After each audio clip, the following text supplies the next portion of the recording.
que es la definición que le vamos a dar a lo que es el tejido óseo, dando como principales características a su definición, lo que es la dureza, sostén, y dando sostén y forma a todo nuestro cuerpo, un marco estructural tanto en el proceso de desarrollo embriológico como en el proceso de crecimiento y desarrollo postuterino, puntos de anclaje para lo que es la musculatura, tanto en sus puntos de inserción como origen, dando puntos claves en lo que es el proceso de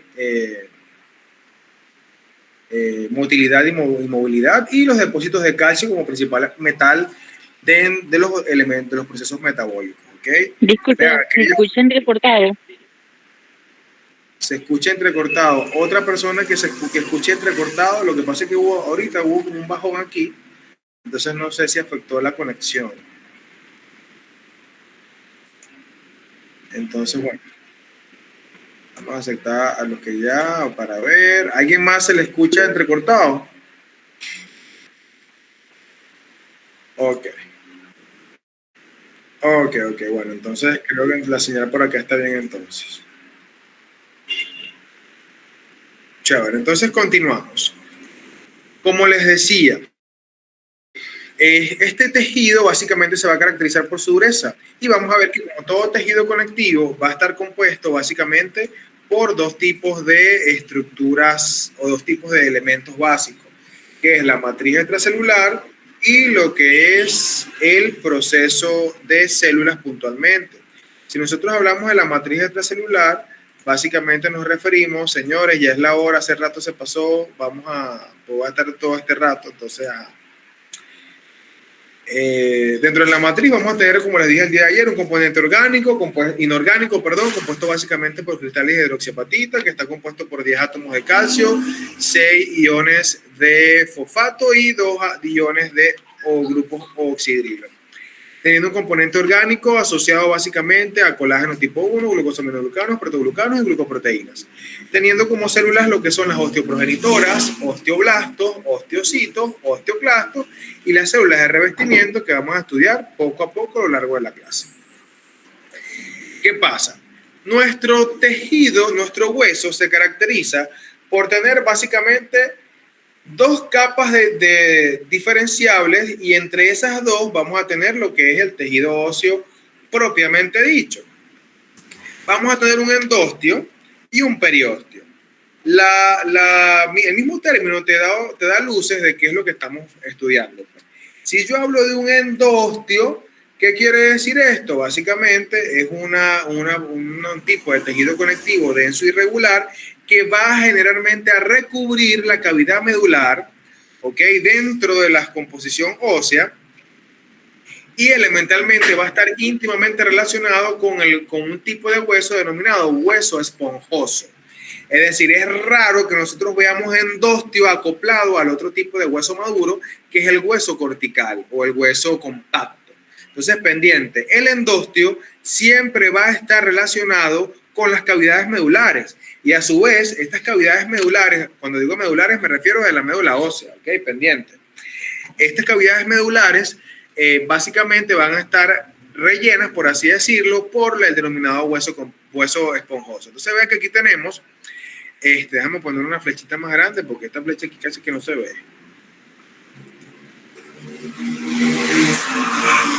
Entonces, aquí tenemos este ejemplo de hueso.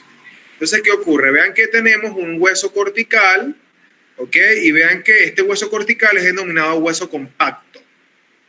Y vean que en la porción interna, que es lo que literalmente rellena la estructura, vean que se ve hueso poroso, es decir, con huequitos. Miren, que aquí se ve con mucho mejor detalle.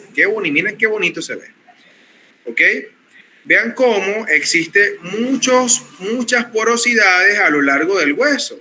Entonces vean que aquí tenemos el hueso compacto, ¿ok? Que es el denominado hueso cortical, y tenemos el hueso esponjoso o también llamado trabecular. Vean que este hueso, cómo tiene espacios en su conformación. Vean lo bonito que es la estructura. Y generalmente el endostio tapiza y recubre todos estos espacios.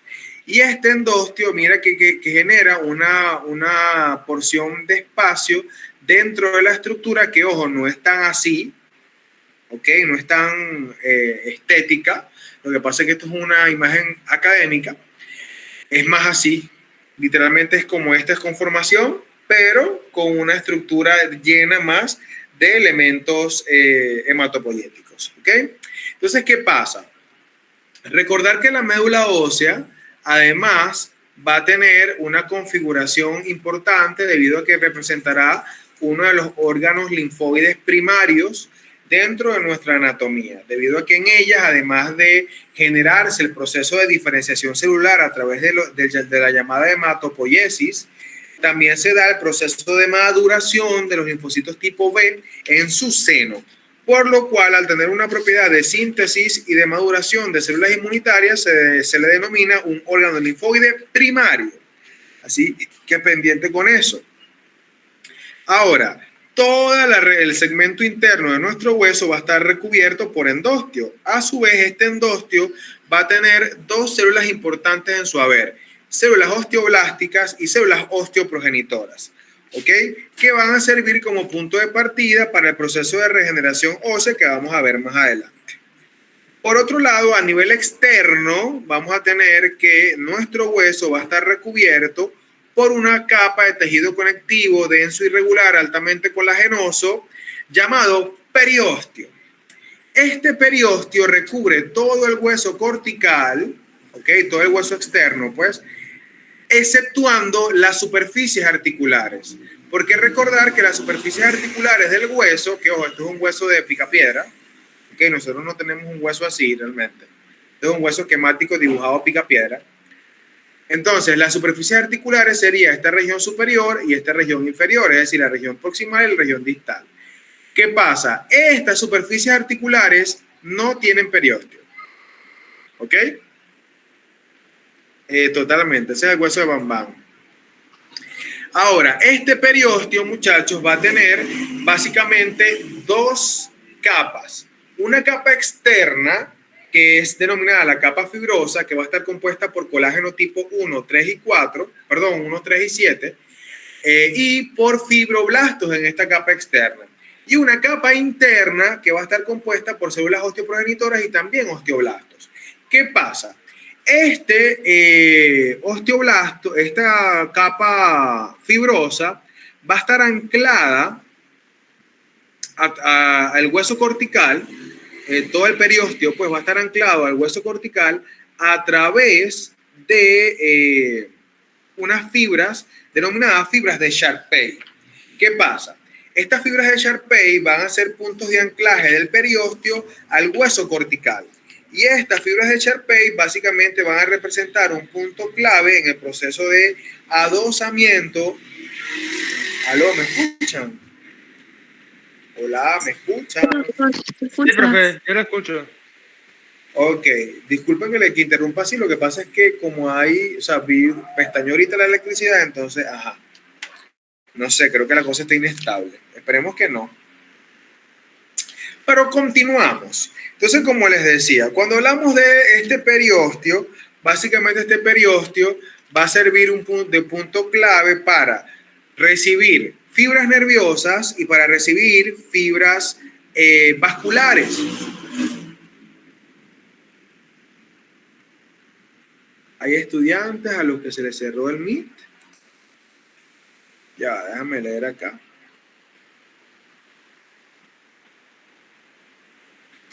Que me dice, hay estudiantes a los que se les cerró el Meet y ahora no los deja entrar nuevamente. Qué raro. Ya, déjame ver entonces. Ok, ya. Es que tengo varios accesos. Entonces no se les cerró porque, ajá, ya estaban ya listos. Ok, entonces continuamos.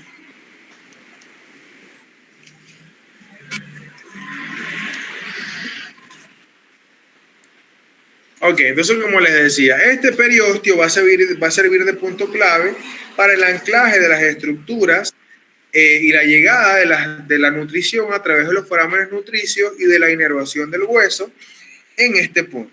¿Ok? Es decir, el periósteo es como el símil de la túnica adventicia de nuestros vasos sanguíneos. Y siendo esta túnica adventicia la llegada de la vasa vasorum, la llegada de el nervo nervorum, ¿ok? En el proceso.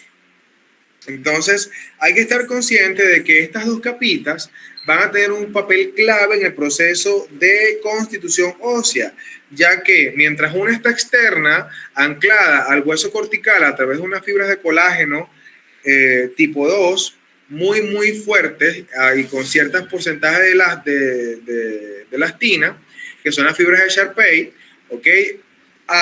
Y las células osteoprogenitoras y osteoblásticas que van a estar a nivel de la capa celular interna del periósteo generarán puntos claves en el foco de nutrición y regeneración de nuestro hueso. ¿Ok? ¿Hay alguna duda hasta ahora?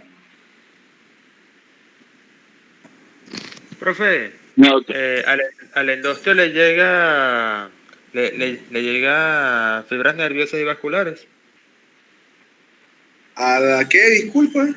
Al endostio. Al endostio, si llegan fibras nerviosas y Vasculares. vasculares. Sí, claro. Claro, es que el periósteo y el endostio son estructuras vascularizadas. Recuerda que el hueso es un tejido conectivo especializado altamente vascularizado. ¿Ok? Y eso es un punto clave para generar una alta tasa de recambio. ¿Ok? Recuerden que estas fibras de Sharpey fijarán al periósteo al hueso como punto clave. Es decir, que separar el periósteo del hueso básicamente está asociado a lo que es el proceso de ruptura de las fibras de Sharpey. Entonces vamos a tener dos, periósteo externa, endostio interna, y entre las dos vamos a tener lo que es el hueso en su totalidad, que puede tener dos tipos claves, el hueso cortical, o también llamado hueso compacto, y hueso esponjoso, ¿ok? O también llamado hueso trabecular. Ambos variarán en proporción a lo largo de todos los tipos de hueso.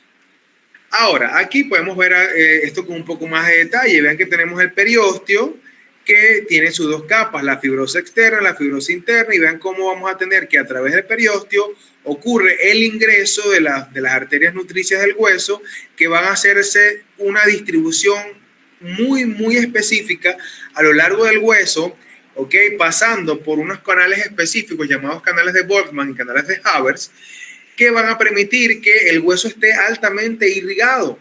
Y por otro lado, vamos a tener una conformación a lo largo de todos los orificios del hueso trabecular que generará entonces un punto clave de irrigación en todo el sistema. ¿Ok? Y esto tiene que ver mucho con lo del proceso de regeneración del hueso, que es un punto clave y un proceso de crecimiento constante a partir del cartílago. Entonces vean cómo a nivel del hueso trabecular es que vamos a tener la incrustación en estos espacios del tejido hematopoyético de la médula ósea. Entonces vean cómo el endostio, que recubre la porción interna, delimita lo que es la porción del hueso en la porción externa con el periósteo. Entonces sería periósteo externa, endostio interna. Y el cuerpo cortical o el hueso como tal estaría dividido en dos tipos: trabecular, orientado más hacia el endostio, y el cortical, orientado más hacia el periósteo. Pero el punto clave acá es la organización macroscópica de estas estructuras, que lo vamos a ver un poco más adelante. Entonces vean cómo vamos a tener la población megacariocítica en torno a nivel del nicho endostial. Porque ¿qué pasa? Este nicho endostial es básicamente la localización en los espacios de las células hematopoyéticas pleomorfas, que van a tener su capacidad de regeneración o de división celular. Y vean que el nicho vascular es el que viene a través de las arterias nutricias, pasando por los canales de Boltzmann y los canales de Haber, para llegar entonces a lo que es el sistema de distribución de irrigación a nivel de nuestro hueso. Entonces podemos ver aquí cómo ocurre la distribución de las estructuras vasculares a lo largo del hueso. Pero de estas estructuras vasculares va a depender el factor nutricional del hueso. ¿Ok? Vean que a diferencia de los otros tipos de tejidos que hemos visto hasta ahora, como por ejemplo el epitelio o el cartílago, que son avasculares, el hueso tiene su propia irrigación. Y eso lo hace que sea un tejido muy importante para el proceso de mantenimiento homeostático del cuerpo. ¿Ok? Ahora, ahí van a haber unos vasitos que van a destacar en este proceso, que van a ser básicamente las arterias nutricias y una vena llamada vena longitudinal central. ¿Qué pasa? Las arterias nutricias van a entrar a través de puntos claves llamados forámenes nutricios, que van a estar localizados, en el caso de los huesos largos, a nivel de lo que son las epífisis distales, las epífisis proximal y distal, y también a nivel de la región, de regiones puntuales de la diáfisis, ¿ok? Entonces, a través de estos agujeros, literalmente agujeros que se hacen a nivel del periósteo, van a ingresar los vasos nutricios, que ahí tanto van a haber arterias como venas. Pero ¿qué pasa? De estos dos elementos hemos hablado del factor de irrigación, que es el tema de la vena, de la arteria. Sin embargo, la vena nutricia es elementalmente importante en este proceso. Porque ¿qué pasa? Tenemos una vena longitudinal central que discurre a lo largo de toda la diáfisis de los huesos largos, o también puede discurrir a lo largo de todo lo que es la cavidad medular del hueso. Que ojo, los huesos planos tienen cavidad medular, no nada más los huesos largos, pendientes. Ok, de hecho, los huesos planos son la principal reserva de médula ósea en el adulto. Es decir, la cresta ilíaca y el esternón son los principales huesos que se encargan de tener la mayor reserva de médula ósea roja activa en el adulto. Así que pendiente. Cuando digo vena longitudinal central que se localiza en torno a la cavidad medular, no es necesariamente un hueso largo, así que pilas. Ahora, ¿qué pasa? Esta vena longitudinal central es una vena que, como toda vena, recoge. ¿Qué quiere decir eso? Ella va a recibir afluencias. ¿Pero afluencias de dónde? De los sinusoides que van a estar a nivel del espacio endostial del hueso esponjoso o trabecular que está en la cavidad medular. Es decir, el tema de la médula ósea es que es una estructura muy vascularizada. Y si nosotros observamos aquí el asunto, vean cómo hay un sistema arteriovenoso, el sistema arterial de irrigación más dirigido hacia el hueso cortical a través de los sistemas de Havers y los sistemas de Volkmann. Es decir, ya de ahí le estoy diciendo, sistema de Haber, sistema de Volkmann, ¿dónde van a estar? En hueso cortical o hueso compacto. Pero vean que a nivel del hueso trabecular, es decir, el hueso esponjoso, va a predominar un componente de drenaje venoso. Y esto es clave. ¿Por qué? Porque este drenaje venoso es el que va a sacar de la médula ósea los componentes hematopoyéticos que se están formando. ¿Ok?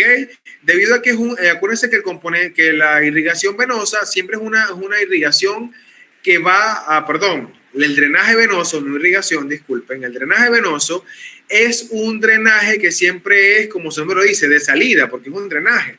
¿Ok? Por lo tanto, las células hematopoyéticas maduras van a verterse a la vena central de la médula ósea. Y una vez que se vierten a la médula central de la médula ósea, la vena central, entonces esta es sacada a través de los vasos nutricios, ¿okay? Que en este foramen nutricio entró la arteria y entró la vena, es sacada estos componentes hematopoyéticos del hueso medular o de la médula ósea del hueso hacia el sistema vascular general. ¿Ok? ¿Y qué es lo que va a salir entonces en esta vena longitudinal central acoplada a los sinusoides o células endoteliales que van a estar a nivel de la médula ósea? Básicamente el producto hematopoyético, que son las células sanguíneas y los elementos formes de la sangre. Es decir, glóbulos blancos, glóbulos rojos, las plaquetas como elementos formes, ¿ok? Y que van a salir por esta vía venosa periférica. Sin embargo, van a quedarse dentro de la médula lo que son las células madres hematopoyéticas, que van a tener su capacidad de diferenciación celular, que lo vamos a ver más adelante cuando veamos la clase de hematopoiesis. Es importante destacar que la hematopoiesis es un proceso de diferenciación celular y de maduración celular que se da exclusivamente en el adulto en médula ósea. Sin embargo, hay localizaciones puntuales en el aspecto prenatal que migrarán entre hígado y vaso a lo largo de todo el periodo prenatal. ¿Okay? Eso lo vamos a ver con más detalle. Hasta ahora hay alguna duda, pero más adelante, cuando veamos médula ósea. Porque tenemos solo una clase de médula ósea y hematopoiesis. Solo una. Imagínense lo bonito que es. ¿Hay alguna duda, hermanos, hermanas del universo? ¿Todo clarito? A nivel de la vena longitudinal central no hay ningún nervio. O sea, no hay inervación ahí. Sí, claro, ojo, pendiente. En este foramen nutricio, no nada más entran venas y arterias, también entran nervios, ¿ok? Y también entran elementos linfáticos, ¿ok? Pendiente. Que estoy destacando la vena y las arterias por el elemento circunstancial a la hora académica, pero de que entran todos los elementos por allí entran. ¿Vamos entendiendo? Entonces aquí podemos ver un corte, vemos que aquí dilucidamos vean cómo se ve el hueso compacto. Vean que el hueso compacto tiene una forma geométrica muy precisa, que vamos a describir más adelante, pero podemos ver vean que los canales centrales, aquí tenemos un canal de Haber, y vean cómo los osteocitos, que son las células principales de este sistema, se localizan en el hueso compacto de una forma geométrica perfecta. ¿Ok? Y aquí podemos ver que el procesamiento como tal del hueso tiene un punto clave, ya que vamos a ver que existen dos maneras de procesar el hueso. El hueso tiene una forma de procesamiento bien particular. ¿Ok?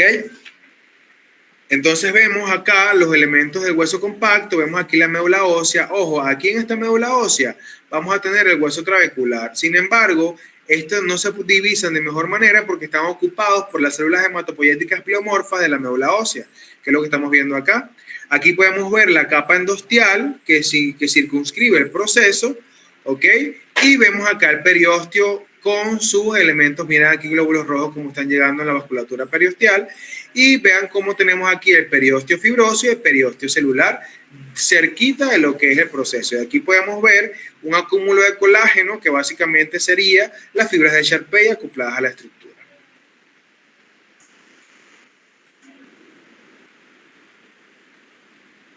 Ahora, cuando hablamos de las células, tenemos que tener claro que hay dos líneas celulares que componen nuestros huesos. Las líneas derivadas de las células osteoprogenitoras, que básicamente son la mayoría, realmente el 90% de las células del hueso derivan de las células osteoprogenitoras, ya que éstas se diferencian en osteoblasto y el osteoblasto es a su vez en osteocitos o células de revestimiento. Ok, recordar que esta célula osteoprogenitora puede venir de las células mesenquimatosas embrionarias, pero también puede venir de las células condrogénicas, ¿ok? Pero vamos a tener otra población celular que forma parte del hueso, pendiente, otra población celular que forma parte del hueso, pero que deriva de una célula hematopoyética, específicamente de la línea monocítica, como son los osteoclastos. Entonces, tenemos células osteoprogenitoras, osteoblastos, osteocitos y células de revestimiento derivan de la misma línea de diferenciación osteoprogenitora. Pero cuando hablamos del osteoclasto, que también es una célula del hueso, esta deriva de la vía hematopoyética que está presente también en la médula ósea, pero específicamente de la vía monocítica, que vamos a ver más adelante cómo ocurre todo este proceso. ¿Ok? Ahora, sin más preámbulos, iniciamos. Vean cómo la distribución de las células del hueso en el propio hueso tendrán un punto clave. Vemos que las células hematopoyéticas van a estar distribuidas en torno a la cavidad medular. ¿Ok? Aquí la estamos viendo de manera esquemática.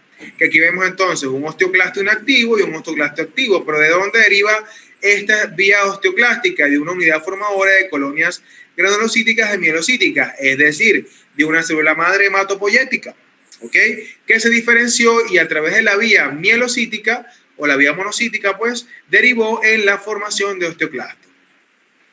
Por otro lado, vamos a tener las células osteoprogenitoras que van a estar tanto a nivel de la capa celular del periósteo como a nivel del endosteo, porque recuerden que las osteoprogenitoras van a estar tanto a nivel de las capas fibrosas de la capa celular, disculpen, van a estar tanto a nivel de la capa celular del periósteo como a nivel de la capa endosteal de nuestro hueso. Estas se van a diferenciar en osteoblastos, a su vez los osteoblastos, en osteocitos, y los osteocitos van a componer básicamente el grosor de nuestro hueso, es decir, el hueso cortical y de manera ordenada y el hueso trabecular de manera desordenada. Porque el osteocito está presente tanto en el hueso cortical, es decir, el hueso compacto, como en el hueso trabecular, que es el hueso esponjoso. Lo que pasa es que en el hueso compacto está organizada geométricamente de una forma muy precisa en las munillas concéntricas, mientras que en el endostio va a estar localizada de manera dispersa, no ordenada. Ahora, estos osteocitos inactivos pueden dar entonces a las células de revestimiento, que van a ser unas células importantes en el periósteo fibroso. Pero vean que toda esta línea básicamente deriva de una célula mesenquimatosa, una célula madre mesenquimática embrionaria. ¿Ok? Entonces vean cómo tenemos la localización de todas las células en los distintos espacios del hueso o en las distintas porciones. Repito, vamos a tener el periósteo, el endostio y entre estas dos capitas lo que es la estructura ósea propiamente dicha o lo que llamamos nosotros el hueso como tal, que se va a distribuir en dos tipos. En el hueso maduro se va a distribuir en hueso cortical o también llamado hueso compacto y hueso esponjoso o también llamado trabecular, cuyas proporciones variarán de tipo de hueso en tipo de hueso y de porción de hueso en porción de hueso. Eso lo vamos a ver un poquito más adelante, pero por ahora les estoy dando este spoiler. Aquí vamos a tener que el cartílago articular va a estar localizado en las epífisis de las estructuras, ¿ok? Tanto proximales como distales, lo que generará básicamente un proceso de deficiencia de capa perióstica en este lugar. Es decir, esta estructura, este cartílago articular no tiene ni periósteo ni tiene pericondrio. ¿Ok? ¿Me van siguiendo, gente? ¿Hay alguna duda hasta ahora? Ya, profe, repítame eso último. ¿Por qué acá no hay periósteo ni ¿Cómo? endostio? Repita lo último que dijo. ¿Por qué en esta última capa no hay periósteo? O sea, por el cartílago. Pero Es que acuérdate que el cartílago articular es una excepción a la regla que hemos estudiado. Vea que todo el hueso tiene periósteo, a excepción del cartílago articular, que tampoco tiene pericondrio, a pesar de que es cartílago hialino. ¿Me comprendes? Vale. Porque Sí. recuerda que este cartílago articular está dentro de la cápsula sinovial de la articulación. Por lo tanto, obviamente no necesita o no requiere desde el punto de vista biomecánico la presencia de periósteo ni tampoco de pericondrio.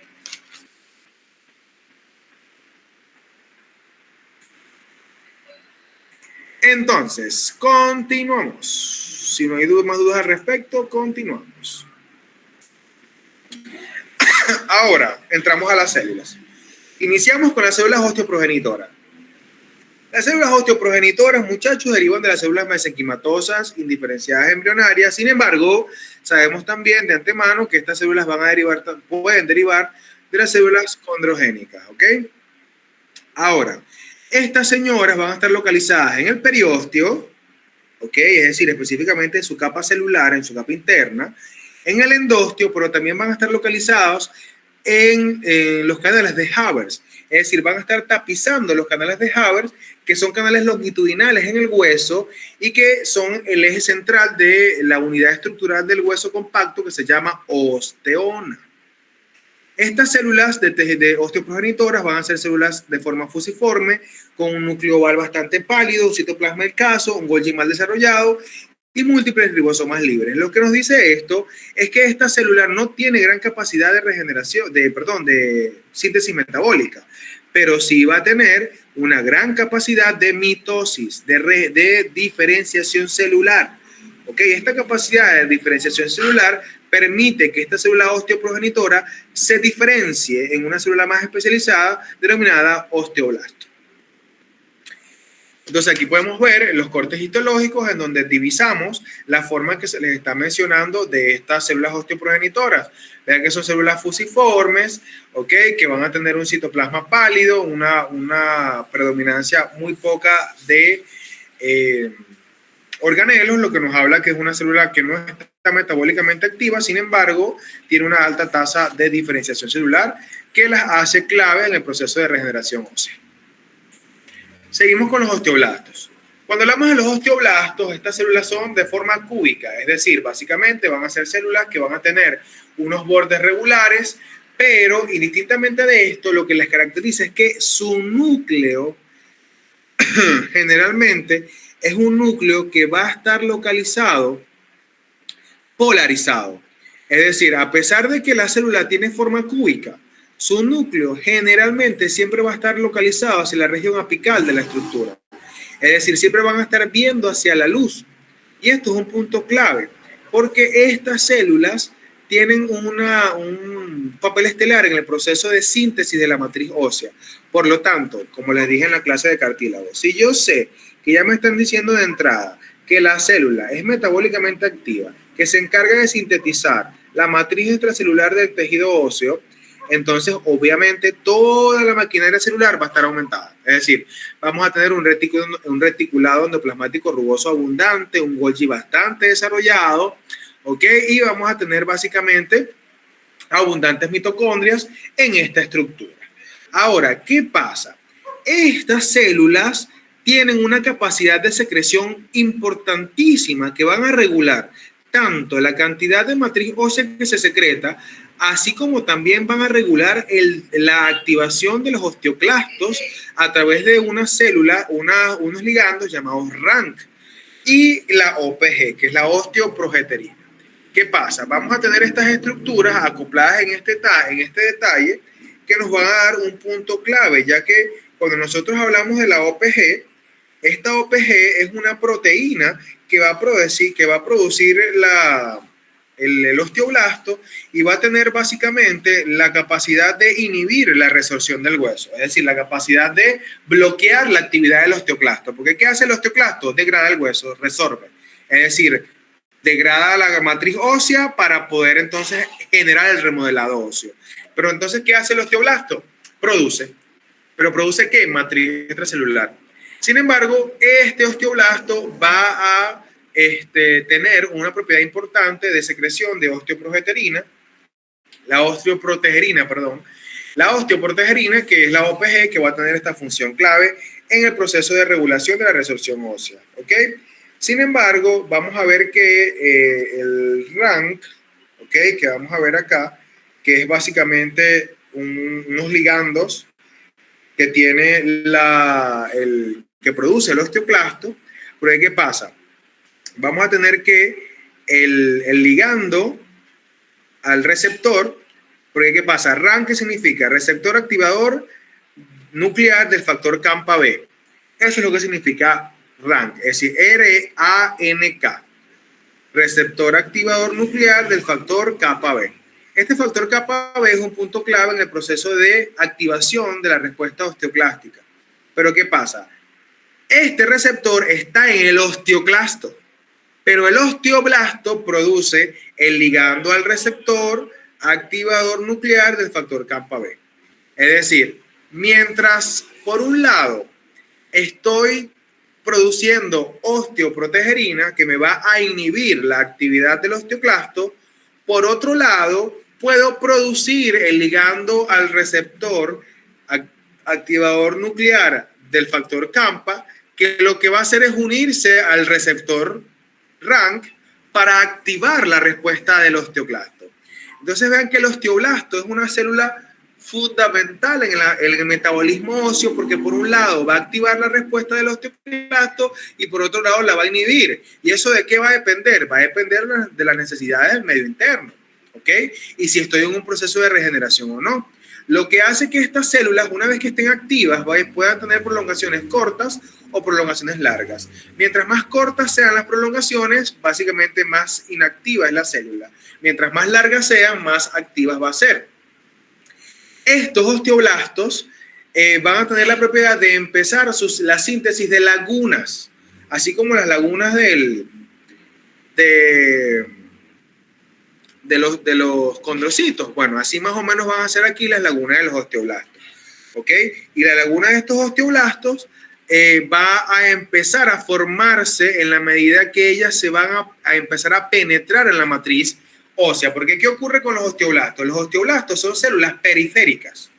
De hecho, a ellas se les llama en alguna literatura como las células... Déjame ver si hay alguien más aquí. No, bueno, hasta ahora no. A ver si han escrito algo. Ok.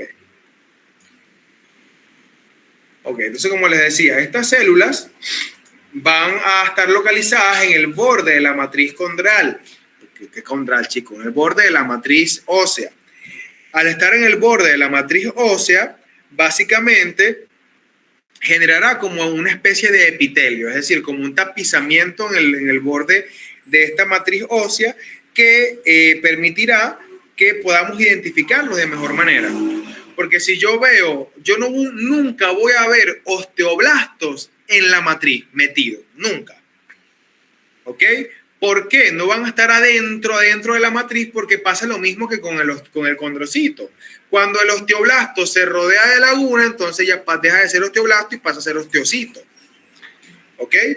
Entonces, si esto ocurre y veo una célula con laguna dentro de la matriz, eso no es un osteoblasto, mi gente, eso es un osteocito. Mientras que el osteoblasto siempre va a estar en la periferia, siempre va a estar en la periferia, así como lo están viendo aquí, ¿ven? Pero obviamente en la periferia ¿de qué? En la periferia de la matriz ósea, ¿ok? Teniendo entonces una forma cúbica, pero un núcleo orientado polarmente hacia la región apical. Y por lo tanto, si el núcleo está orientado hacia la región apical, los organelos secretores, ¿hacia dónde van a estar orientados, mi gente? Hacia la región basal. Y esa región basal, ¿a dónde va a estar conectada? A la matriz ósea. Y eso nos confirma el proceso de síntesis. Es decir, el núcleo orientado hacia la región apical, pero todas las vesículas secretoras y la maquinaria de producción hacia la región basal. Y esa región basal va a estar en contacto ¿con quién? Con la matriz ósea, justificando su función de síntesis de la matriz orgánica. ¿Se entiende el asunto? Sí, profe. Ok. Entonces, pendiente que el osteoblasto es una de las células más importantes del tejido óseo debido a su gran capacidad de regulación de las funciones óseas, ¿ok? Vean que a través de la OPG, que es la osteoprotegerina, vamos a inhibir la actividad del osteoclasto que se encarga de degradar el hueso, mientras que por el otro lado, al producir el ligando al receptor activador nuclear del factor CAMBA, básicamente voy a activar lo que es la respuesta osteoclástica al unirse al receptor RANT que está en el osteoclasto. Entonces, pendiente con esto.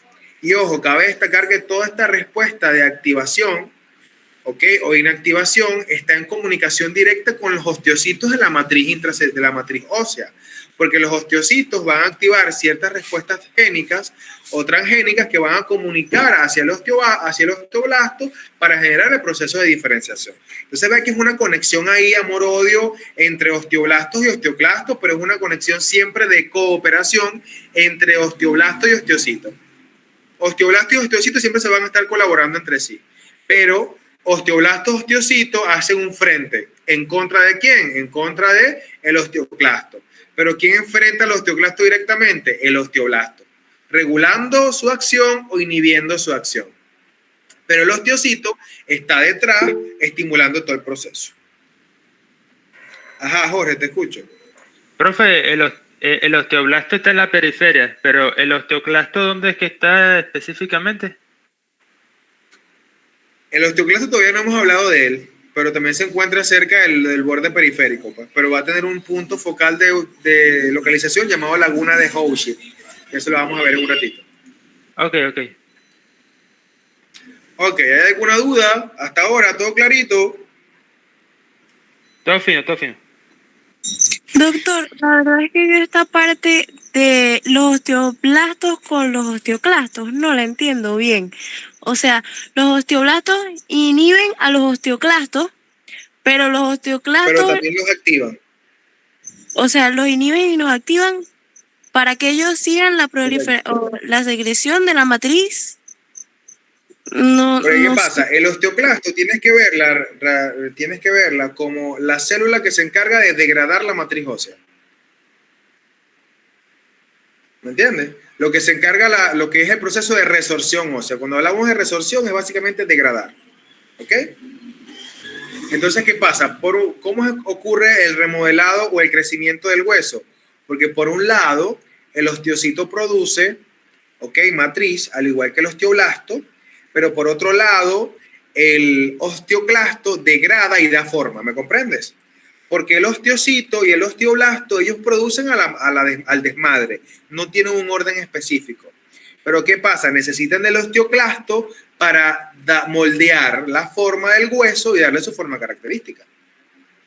¿Sí lo ves? Sí, doctor, ahora sí. Gracias. Entonces, Sí, ¿qué se pasa? entendió. ¿Cómo? Que sí se entendió. Ok, entonces, ¿qué es lo que pasa?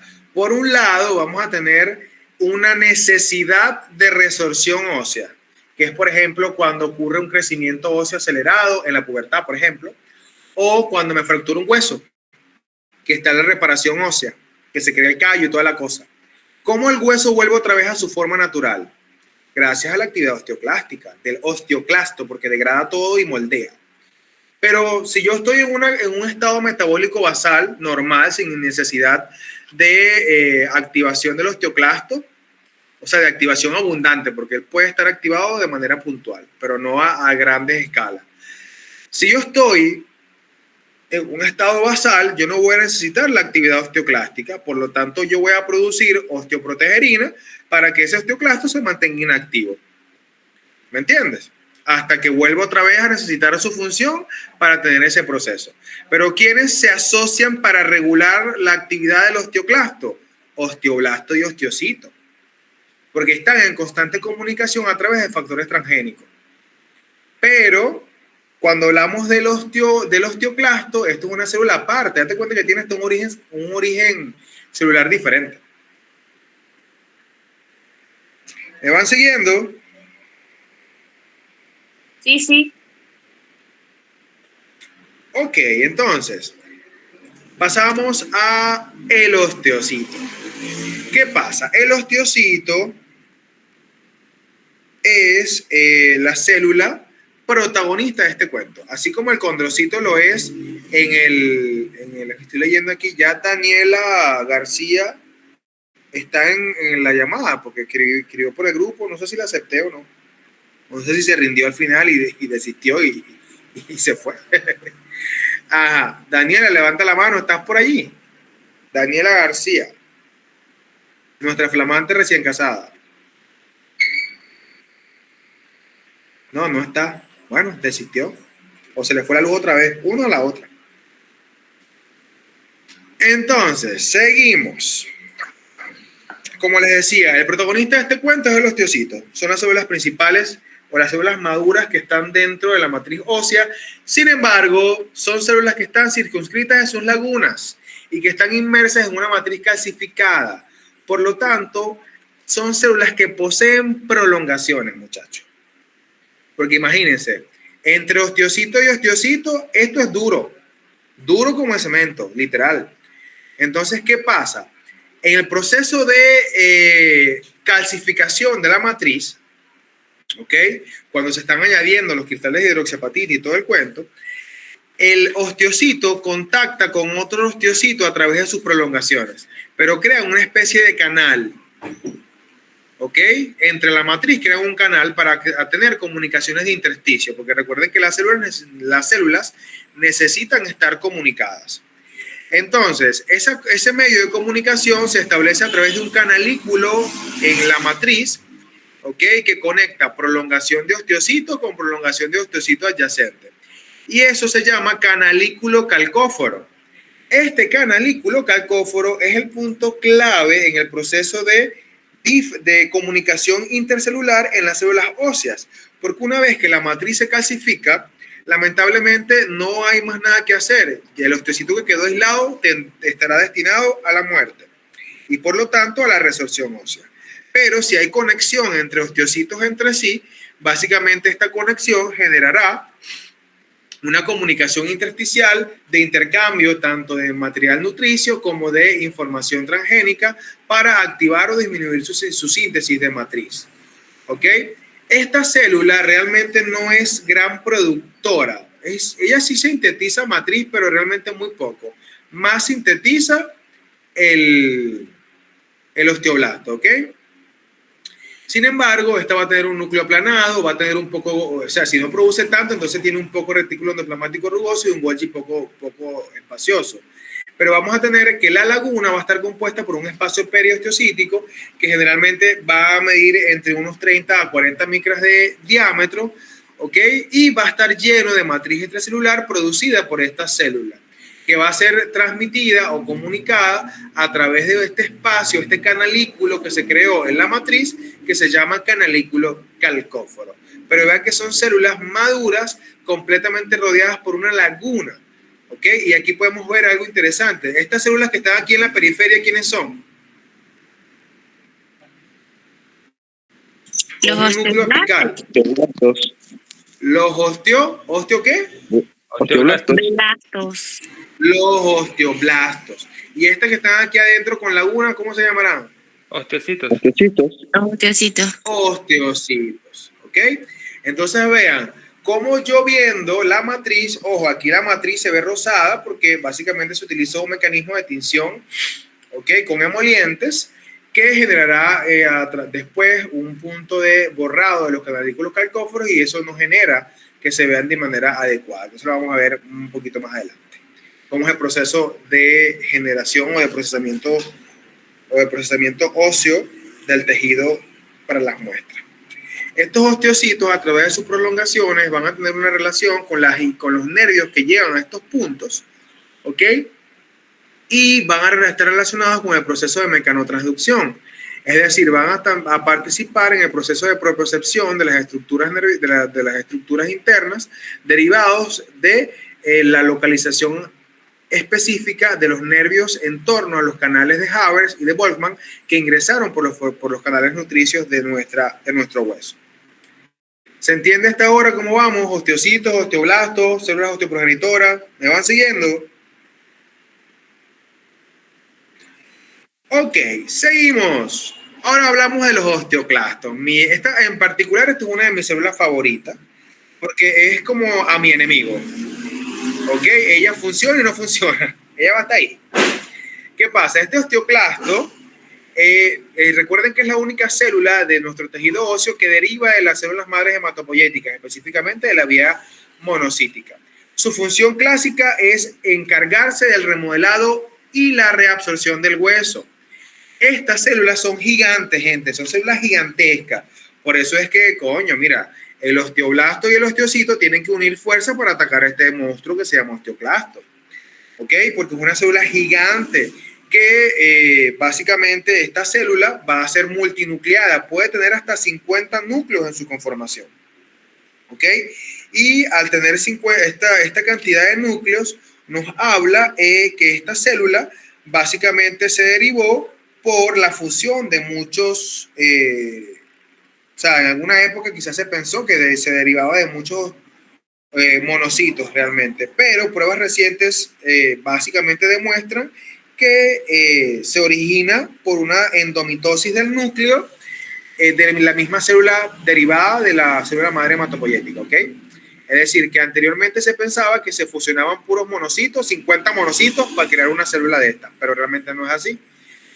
Lo que ocurre es un proceso de endomitosis. ¿Qué quiere decir eso? El núcleo se divide sin necesidad de aumentar, sin necesidad de dividir la célula. Algo parecido pasa con los megacarioblastos, ¿ok? Pero en el caso del osteoclasto es derivado de la vía monocítica.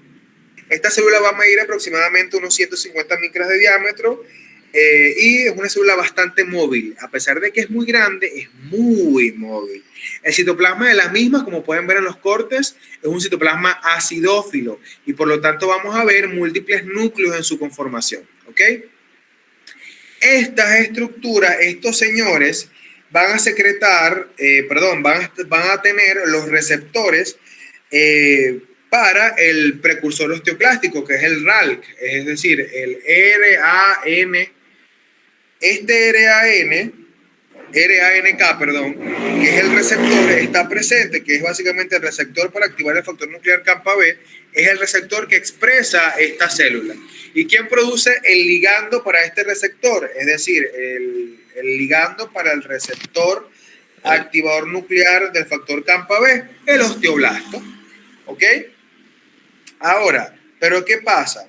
Va a haber un punto aquí, como les dije ahorita con el osteoblasto, de amor y desamor con esta célula osteoclástica, ya que esta célula osteoclástica va a intensificar o a disminuir su haber en relación a la señalización por la osteoprotegerina. ¿Ok?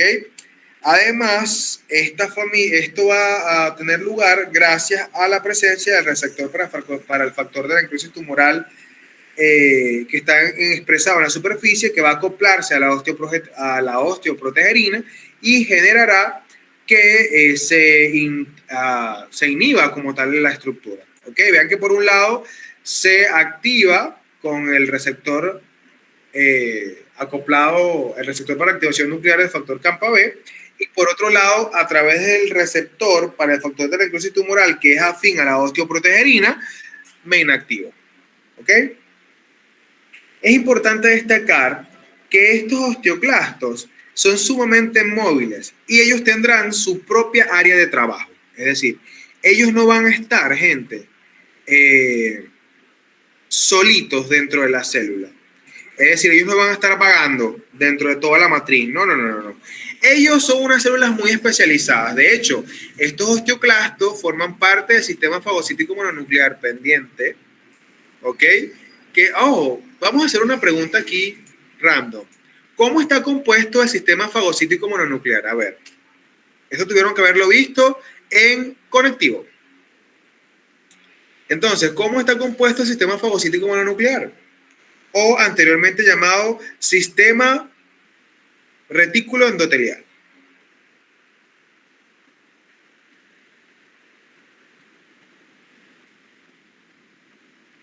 Ajá, gente, los escucho. No me atosiguen, que no sé, que se está cortando la llamada y mira, tantas respuestas.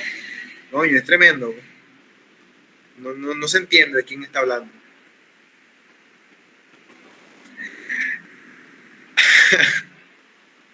A ver, recuerden que el sistema retículo endotelial, muchachos, o el sistema fagocítico mononuclear es una red de macrófagos en todo el sistema. Y recuerden que los macrófagos se clasifican como células en el tejido conectivo que pueden ser fijas o móviles. ¿Ok? Cuando son fijas reciben nombres específicos en las estructuras. Por ejemplo, si yo hablo de células de Kupffer, es un macrófago que está establecido, fijo, y se renueva generalmente cada 3 a 6 meses en el hígado. Si yo hablo, por ejemplo, de las células de Langerhans o las células dendríticas, son macrófagos que están en la epidermis de nuestra piel.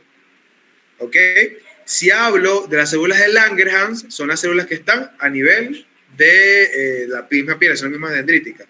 Si hablo de las células de polvo, son los macrófagos que están en el alveolo del pulmón, pues. Si hablo de la microglia, es la célula con capacidad de fagocitosis que está a nivel del sistema nervioso, específicamente la sustancia gris. ¿Ok? Y si hablamos del osteoclasto, es parte de este sistema fagocítico mononuclear, ya que a pesar de que no es un macrófago realmente, deriva de la misma línea y por lo tanto formará parte de este sistema. Y obviamente los macrófagos circulantes que están en la sangre. ¿Ok? Pendiente. Ahora, si nosotros nos ponemos a analizar el asunto, todas las células, vean que el hueso, a pesar de que es una matriz calcificada, realmente vean que hay muchos espacios, o sea, hay dos canales, uno longitudinal llamado Haber, uno transversal llamado Volkmann. Y a su vez, los osteocitos entre sí quedan canalículos. Entonces, si nosotros nos ponemos a sumar todo eso, realmente genera un volumen bastante grande, gente. Porque pues, se calcula más o menos que el volumen del espacio periosteocítico y el área de superficie de las paredes de nada más esa región representan 1,3 litros. Entiéndase, una capacidad de 1,3 litros en un hueso. Y además, si agarramos todos los espacios y los extendemos, ¿ok? Los unimos y los extendemos y le quitamos la matriz, llegamos a unos 5.000 metros cuadrados. ¿Se entiende eso, verdad? 5.000 metros cuadrados de espacio distribuido solo por los canales, los múltiples canales que tiene y canalículos que tiene nuestro hueso. Y eso es lo que nos habla de que esta estructura permite una amplia distribución del calcio y también va a permitir que el hueso sea liviano, porque a pesar de que es una estructura compacta y dura, por sus grandes distribuciones de espacio en el interior, genera básicamente una disminución del peso, generando así una estructura perfecta para el sistema locomotor, es decir, una estructura dura y una estructura que sea básicamente liviana, que es un elemento, dos características claves en el proceso de locomoción. Ahora, siguiendo con mis panas los osteoclastos. Estos osteoclastos, como les dije, van a tener un área de trabajo específica. Ellos no son cualquier cosa. Y esas áreas de trabajo van a denominarse lagunas de Howship. Que estas lagunas de Howship básicamente son depresiones muy someras que van a haber en los bordes de la matriz ósea. ¿Ok? Y estas lagunas de Howship representan las áreas de trabajo, es decir, los osteoclastos. Ellos no van a estar trabajando si no es en esta laguna de Howship. Y esto generará que este osteoclasto tenga unas áreas o zonas puntuales, que son la zona basal, la zona del borde del cepillo, la zona clera y la zona vesicular. Más específicamente lo que tenemos acá. Les presento el osteoclasto. El osteoclasto, vean que, como les dije, es una célula grande, multinucleada, cuyos núcleos van a estar de manera localizada apicalmente, vean que van a estar polarizados. Ellos van a estar en contacto muy próximo a capilares sanguíneos y ellos van a tener varias áreas puntuales. La primera zona que vamos a hablar es la zona basal. La zona basal está localizada en el área más lejana de la laguna de Howship. Es decir, la laguna de Howship es esta área que tenemos acá. ¿Ok? Esta depresión que tenemos aquí donde se ubica el osteoclasto, que está básicamente en la estructura ósea. ¿Qué pasa? Aquí se alojan la mayor parte de los organelos. Básicamente van a estar los núcleos, van a estar las mitocondrias, va a estar el aparato de Golgi, el retículo endoplasmático rugoso. Todo esto va a estar hacia la región basal. Es decir, esta zona se llama zona basal, a pesar que es la región apical. Pendiente. ¿Ok? Esta zona basal se llama así porque tiene todos los organelos en su conformación. Luego sigue la siguiente zona, que es la zona en ribete cepillo o la zona en borde en cepillo. Esta zona en borde en cepillo básicamente es la porción de la célula que participa de modo directo, es decir, que está en contacto directo con la laguna de Howship y básicamente la que está en contacto con el proceso de resorción ósea. Es decir, vamos a tener unas prolongaciones digitiformes que van a estar inmersas en el proceso de resorción. Y básicamente estas prolongaciones van a ser activas y dinámicas y van a cambiar de forma de manera continua en la medida que se proyectan hacia el compartimiento de la laguna de Howship. ¿Ok? Generando entonces que va a haber un espacio justo inferior a esta área de borde en cepillo, que se llama básicamente compartimiento subosteoclástico. Este compartimiento subosteoclástico básicamente va a ser literalmente el centro de resorción, es decir, el centro de degradación del hueso, en donde el osteoclasto va a verter sus sustancias corrosivas, generalmente de naturaleza ácida, sobre la estructura. ¿Ok? Y por otro lado, mientras por un lado se vierte eso en ese espacio subendoclástico, por otro lado se reabsorbe el producto de la degradación para así tener entonces un equilibrio entre resorción y absorción. ¿Ok? ¿Me van siguiendo? Si voy muy rápido me van diciendo. Sí, no, doctor. Ok, entonces, mira, apareció Daniela Sadi, yo pensando que no le había dado acceso. Entonces, la siguiente zona que vamos a tener, repito, zona basal, zona ribete en cepillo. La siguiente zona es la zona clara. La zona clara es la zona de la célula que rodea inmediatamente al área de ribete en cepillo. ¿Ok? Y esta señora crea como una circunferencia hermética, que básicamente son anillos de actina que se clavan a la estructura y literalmente generan un círculo hermético en torno al compartimiento subendoclástico. Y eso genera lo que se llama una zona de sellado. Y obviamente, gente, esto tiene que pasar así porque el osteoclasto, como les dije, es una célula especializada. Es un albañil que sabe su trabajo, pues.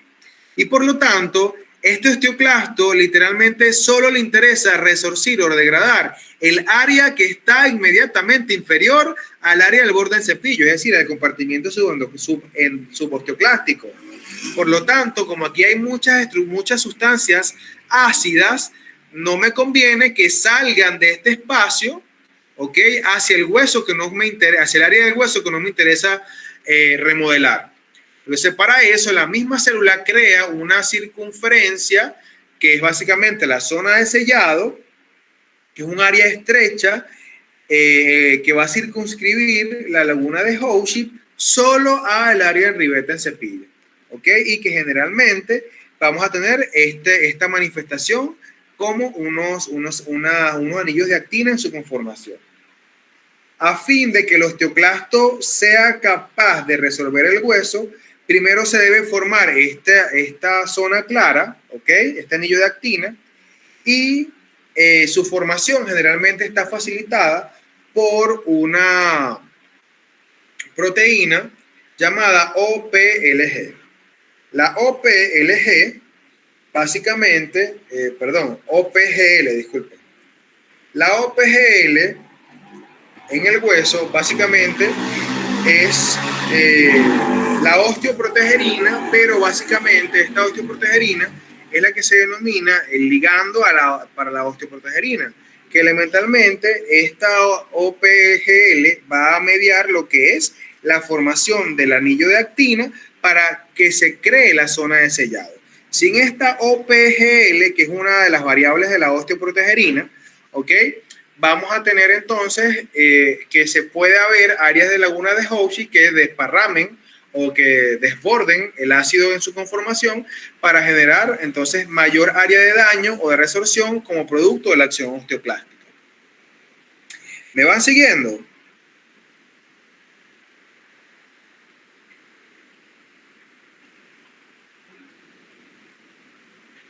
Ok, vean cómo tenemos en este punto que tanto la OPG, que es la osteoprotegerina, como la OPGL van a tener un punto clave en conjunto con los receptores RANK y RALK para poder generar un proceso de estimulación muy puntual en la resorción ósea, ¿ok?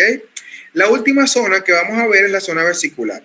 La zona vesicular del osteoclasto va a consistir en una numerosa área de vesículas endocíticas, ¿ok?, y exocíticas, es decir, van a haber áreas que van a venir del ribete cepillo, que son las vesículas endocíticas, pero también van a haber vesículas endocíticas que van a ser vertidas a través del ribete cepillo para degradar el área del hueso, ¿ok?, generando entonces un área de vesiculado inmediatamente superior al borde del cepillo, que lo que va a hacer es estar en contacto directamente con lo que es el capilar sanguíneo para generar entonces así la producción de los ácidos necesarios para degradar el hueso inmediatamente inferior. ¿Se entiende el asunto? Y ojo, para generar el punto de resorción ósea hay que estar conscientes de que se genera este mecanismo químico que estamos viendo acá, que es básicamente una acción guiada, que es una reacción que ya ustedes deben conocer y recordar, que es mediante la anhidrasa carbónica. ¿Ok? Ven que tenemos dióxido de carbono y agua, genera ácido carbónico, y vean que es este ácido carbónico que se disocia en medio acuoso y es este hidrogenión que es captado y es vertido a la región endocítica, a la región del compartimiento subosteoclástico, generando así el medio ácido que les comenté para degradar el hueso. Y este bicarbonato, producto de este proceso de disociación del ácido carbónico, es vertido al torrente sanguíneo para generar entonces sus funciones de amortiguación externa. Pero además los osteoclastos van a secretar hidrolasas lisosómicas, metaloproteínas, colagenasas y gelatinasas que van a contribuir a la acción del hidrogenión o del ácido para poder degradar la superficie ósea. Ok, vean que el proceso del osteoclasto es muy bonito. Por lo menos este es uno de los temas que a mí más me gustan porque son bastante fáciles de estudiar.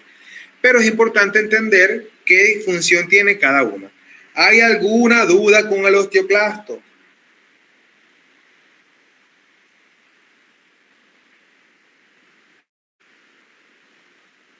Doctor, en la parte de los mensajes de la llamada le escribieron algo acerca de la zona clara y la de absorción, creo. Ok, déjame ver. Entonces, ¿cuál sería la relación? ¿Cuál sería la relación de la zona clara con la zona de sellado?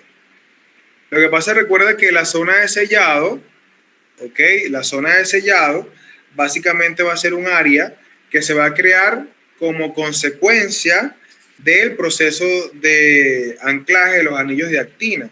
Y esta zona de sellado es básicamente derivada de la zona clara. O sea, la zona clara es el total, pues el producto final que incluye la zona de sellado dentro del osteoclasto. ¿Me comprendes? Es decir, no es que son dos cosas diferentes. Es que la zona de sellado es producida gracias a la zona clara, porque la zona clara no es más que las áreas de inserción de los anillos de actina sobre la superficie ósea que generará un círculo de actina que va a producir la llamada zona de sellado. O sea, una cosa deriva en la otra.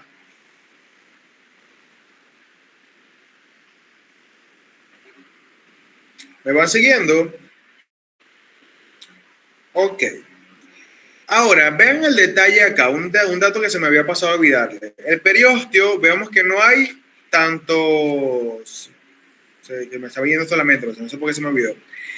El periósteo, básicamente, recuerden que no hay ni en el cartílago articular de las epífisis, pero tampoco va a haber periósteo en los sitios de inserción del músculo. Es decir, en los tendones de inserción o origen o inserción, allí tampoco hay periósteo, ¿ok? Porque básicamente el tendón se inserta directamente sobre la estructura ósea. Ajá, habiendo dado ese dato, seguimos entonces. No hay duda sobre el osteoclasto, todo clarito. Entonces pasamos a las células de revestimiento óseo. ¿Qué pasa con estas señoras? Las células de revestimiento óseo básicamente son células aplanadas con un citoplasma escaso y que van a estar localizados a nivel de la superficie ósea. Estas células de recubrimiento óseo básicamente son osteoblastos que dejan de formar matriz. Básicamente son osteoblastos inactivos, ¿ok? Y como son osteoblastos inactivos, básicamente van a adquirir esta configuración. Van a pasar de cúbicas a planas, con un núcleo protruyente, un citoplasma escaso, es decir, van a ser células inactivas metabólicamente y van a estar localizadas en el denominado, van a estar localizadas en el periósteo fibroso, ¿ok? Entonces, pendiente, que vamos a tener distintas moléculas que van a tener un punto clave en la activación e inactivación de las células. Si yo les digo osteoprotegerina, esta osteoprotegerina va ¿a dónde? Al osteoclasto para inhibirlo. Pero si le digo el ligando al receptor nuclear activador del factor CAMBA-B, sería entonces un elemento de activación que produce el osteoblasto para el osteoclasto. Pero si hablo del ligando de osteoprotegerina, que es la OPGL, entonces sería para promover la activación o la producción del anillo de actina y así generar la zona de sellado en la actividad osteoclástica, es decir, promueve la actividad osteoclástica. Entonces hay que estar clarito con estas moleculitas en el proceso de función ósea porque son claves en la remodelación. Acá vemos lo siguiente. ¿Ven? Los osteoblastos. ¿Qué van a producir los osteoblastos? El ligando al receptor activador nuclear del factor CAMBA-B. ¿Ok? Pero este ligando básicamente puede ser bloqueado por la osteoprotegerina. Que la osteoprotegerina, vean que bloquea el ligando y literalmente lo inhibe. Pero ¿qué pasa? Cuando esta osteoprotegerina no se da, entonces ¿qué ocurre? El RALK con L se une al RANK con K, que es el receptor que tiene el osteoclasto. Y si este receptor se acopla a su ligando, se activa el osteoclasto. ¿Ok? Por otro lado, vamos a tener que este osteoclasto también va a tener la estimulación por el ligando de osteoprotegerina, que es también llamado OPGL. Este OPGL también va a activar el osteoclasto para poder entonces producirlo en el anillo de actina y que su laguna de Howship básicamente se genera de manera activa. Vamos a tener que vean que el osteocito a través de expresiones génicas puntuales pueden ayudar a activar el osteoblasto o también pueden ayudar a inhibirlo, ¿ok? O incluso pueden ayudar a mediar el proceso de remodelado óseo a través de estos factores de regeneración que produce el osteoblasto mediante estimulación osteocítica. El punto está es que gracias a esta contrarregulación, vean que el osteoclasto también produce elementos de contrarregulación hacia el osteoblasto para generar su inactivación, y por lo tanto, si genero su inactivación, ¿qué va a pasar con este osteoblasto? Se van a transformar en células superficiales de recubrimiento. ¿Ok? Ya que, por ejemplo, hay áreas del hueso, como les dije anteriormente, que estas células sintetizaban a diestra y siniestra. ¿Y quién las regula también en contraposición? El osteoclasto, a través de estos factores de expresión genética que van a tener una afinidad importante sobre nuestro osteoblasto, generando así su inactivación. Ahora, ¿cuál es la finalidad de todo esto? Que el osteoclasto, en el caso de la resorción, degrade el hueso a través de su laguna de Howship, generando entonces así la proporción, que proporcione calcio al sistema, y este calcio a su vez va a ser captado por el osteoblasto para sintetizar matriz y también por el osteocito. Entonces ves que es un factor de contrarregulación. Pero ojo, este calcio puede ir a torrente sanguíneo y vemos aquí una respuesta también al requerimiento metabólico de calcio en el sistema. Porque si tengo una disminución de calcio en el cuerpo, entonces se va a activar la actividad osteoclástica para dar calcio al hueso, al sistema, perdón. Pero si tengo un aumento de calcio en el sistema, entonces más bien lo que voy a meter calcio en el hueso. ¿Lo entienden? Entonces, por un lado, si hay déficit, se activan los osteoclastos de calcio en el sistema. Sin embargo, por otro lado, si hay exceso de calcio, entonces se depositan en los huesos. ¿Ok? Y todo este proceso de dualidad, degradación de hueso y producción de hueso es gracias a estos factores de estimulación y de inhibición que al final del día permitirán que este esqueleto se mantenga de manera óptima. Pero ojo, si nosotros hablamos, ojo, ¿se entendió este proceso? Vean que tenemos expresiones génicas. Sí, se entendió. Ok, expresiones génicas, Win16, SEMA3A, Win5A, en fin, hay muchos tipos de expresiones génicas que se muestran acá que son estimulantes o inhibitorias. Si usted ve que tiene una flecha directa, es estimulante. Si tiene una flecha que bloquea, es inhibidora. ¿Ok? Entonces vean que el osteoblasto va a producir tanto factores estimulantes como factores inhibitorios de manera transgénica para poder entonces generar la activación o inhibición del osteoclasto. Pero la vía principal es la vía osteoprotegerina, OPGL y RAN-RALT. ¿Ok? Es la vía principal. Pero tenemos estas otras vías génicas que son alternas, pero también son efectivas y tienen un peso importante en el proceso de remodelado óseo. ¿Se entendió, muchachos?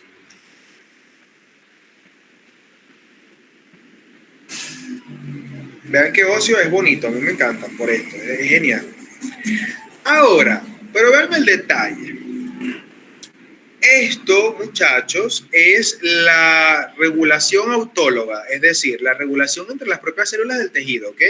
Sin embargo, cuando tenemos esto, vemos que la regulación del hueso o de la matriz ósea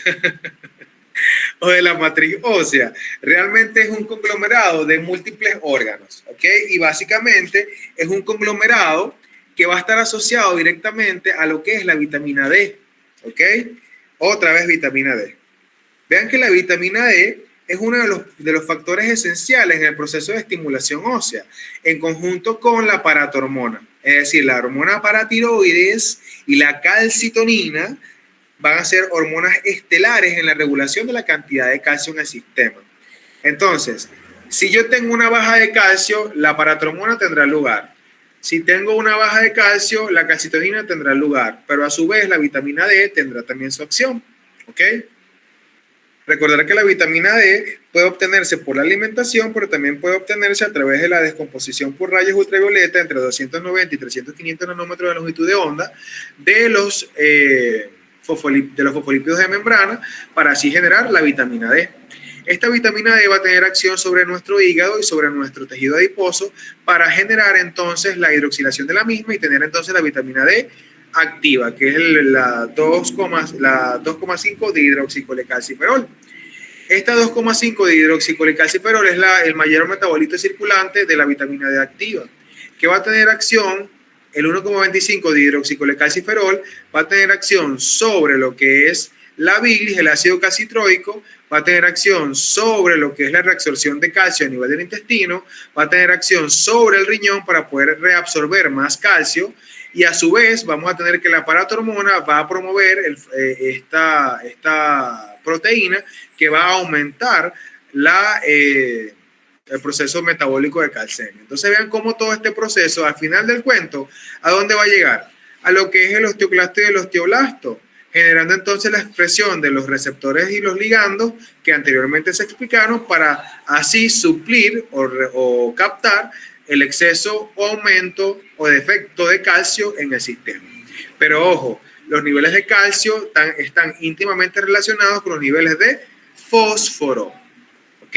Y por lo tanto, los órganos estelares en este proceso, además del hueso, van a ser la glándula tiroides, la paratiroides, el riñón, el hígado y la piel. ¿Ok? Así como también el intestino. Así todo lo que están aquí van a tener un papel estelar en este proceso de regulación de la calcemia y la fosfatemia, teniendo en consideración que el órgano de mayor capacidad de almacenamiento óseo es el almacenamiento de calcio, y de fósforo es el hueso. ¿Ok? Por lo tanto, es un papel estelar este sistema en el proceso de metabolismo del calcio y del fósforo. Cabe destacar que esto deben verlo con más detalle en endocrino, en fisio, que asumo lo están viendo. ¿Ok? Si vieron esto, fino. Si no, bueno, lo están viendo acá. Y con más profundidad lo ven en fisiología. ¿Hay alguna duda?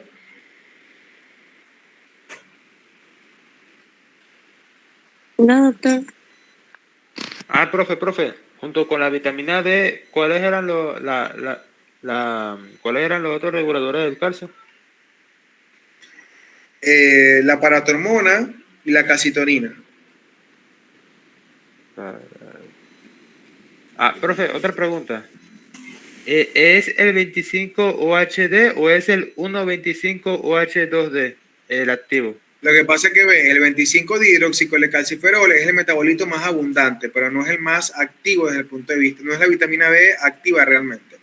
La vitamina D activa realmente es 1,25 dihidroxicolecalciferol. Pero la forma más ampliamente circulante de la vitamina D es este, señor, que se puede hidroxilar en distintos órganos y transformarse en vitamina D. Activa, pues. Ok.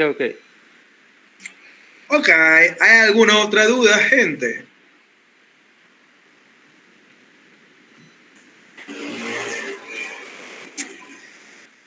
Entonces, seguimos. Aquí podemos apreciar entonces un corte histológico básicamente derivado de nuestro proceso de estudio. Ven que vemos aquí el osteoclasto, que es una célula gigante que está en la periferia de la matriz ósea, que es multinucleada. Vemos que los osteoblastos están periféricos a la matriz y los osteocitos básicamente aquí no los podemos divisar de manera clara, ya que este es un hueso inmaduro. ¿Ok? Por lo tanto, vamos a tener más que todo abundantemente osteoclastos y osteoblastos en los huesos inmaduros. ¿Ok? Ahora, desde el punto de vista de la estructura ósea, tenemos que los huesos pueden clasificarse anatómicamente según su forma, por lo cual podemos tener huesos largos, huesos cortos, planos e irregulares que van a estar asociados a las formas específicas del hueso. No voy a entrar en detalles anatómicos porque no es la idea, sin embargo el hueso en función de su conformación estructural, anatómicamente hablando, tendrá esta clasificación. ¿Ok? Recordar que hay otros huesos que no entran acá, que son más que todo de forma irregular, que son denominados huesos sesamoideos, que también entran dentro de la clasificación, siendo el hueso sesamoideo más grande del cuerpo, la patela, o también llamado rótula. ¿Ok? En relación a las partes del hueso largo, podemos ver entonces que todo hueso largo se va a dividir en dos diáfisis, una proximal y una distal, dos epífisis, disculpen, dos epífisis, una proximal y una distal, y una diáfisis que es el segmento tubular. Vemos que a nivel de las epífisis va a haber una relación hueso trabecular, hueso compacto, de aproximadamente 5:1, es decir, por cada 5 de hueso trabecular hay 1 de hueso cortical. En cambio, a nivel de la diáfisis, la proporción se invierte, es decir, por cada 5 de hueso cortical, la proporción es mayor, es decir, por cada 5 de hueso cortical hay 3 de hueso trabecular, ¿ok? vean que la proporción de hueso trabecular y de hueso cortical variará incluso en un solo hueso largo, siendo las epífisis las que tienen mayor cantidad de hueso trabecular, y mientras que siendo la diáfisis la que tiene mayor cantidad de hueso cortical, siendo entonces estas estructuras claves en el proceso de articulación. Vemos que en las epífisis vamos a tener en su borde más distal lo que es el cartílago articular. Recordar que este cartílago articular es cartílago hialino. Sin embargo, ambas epífisis tendrán un vestigio, un vestigio de la línea de crecimiento que se llama línea epifisiaria, que anteriormente esta área se llamaba metáfisis, que era donde estaba localizado el cartílago hialino o las placas epifisiarias, que eran los núcleos de crecimiento. Que vean que estaban localizadas en ambas epífisis, tanto en la epífisis distal como en la epífisis proximal. Pero una vez que el hueso sella su línea de crecimiento, básicamente queda es la línea epifisiaria como vestigio de esta anterior. Recordar que vamos a tener aquí, vemos el periósteo, con sus dos porciones, sus dos capitas, y vemos que a nivel de la cavidad medular vamos a tener entonces dos tipos de médula, una médula roja y una médula amarilla, que eso la vamos a ver más adelante. Aquí vemos más en detalle cómo está la estructura y vemos cómo a través del periósteo hay el canalículo nutriente o lo que seguramente llamamos foramen nutricio, que es a través de acá donde va a ingresar el proceso. Entonces vamos a tener 3 forámenes nutricios básicos en todo hueso largo. Uno en la epífisis distal, otro en la epífisis proximal y uno a nivel de la diáfisis. Ojo, esto es mínimo, Mínimo 3, pero pueden variar en función del tipo de hueso. ¿Me van siguiendo? Sí, doctor. Entonces, de manera... la estructura ósea puede clasificarse según la microscopía y según la macroscopía. La forma microscópica de clasificarse es en hueso maduro o inmaduro. Y macroscópicamente es básicamente hueso compacto o esponjoso. Entonces, pendiente. Si nosotros tenemos...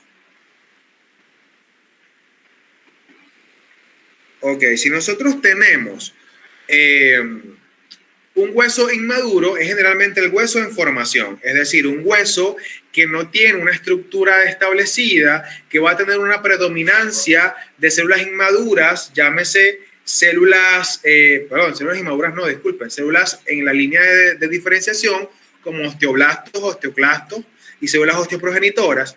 Va a haber una poca cantidad de osteocitos, pero va a haber una abundante matriz extracelular en remodelación. Pero por otro lado, si tengo un hueso maduro, este hueso maduro básicamente va a tener una conformación clásica que puede ser de forma trabecular o esponjosa o de forma compacta.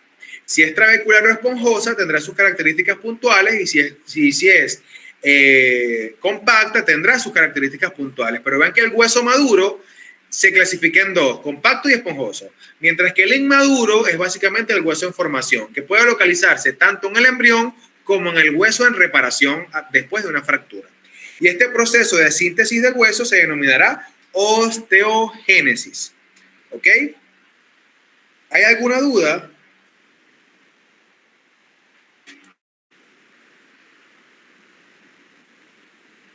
No, Hello. ¿Todo claro? Hasta ahora no. Entonces vamos a dejarlo hasta aquí. Pues ya me di cuenta que son casi las 9:30 de la noche y pues. Vamos a dejarlo hasta aquí y continuaremos el día viernes en la clase presencial.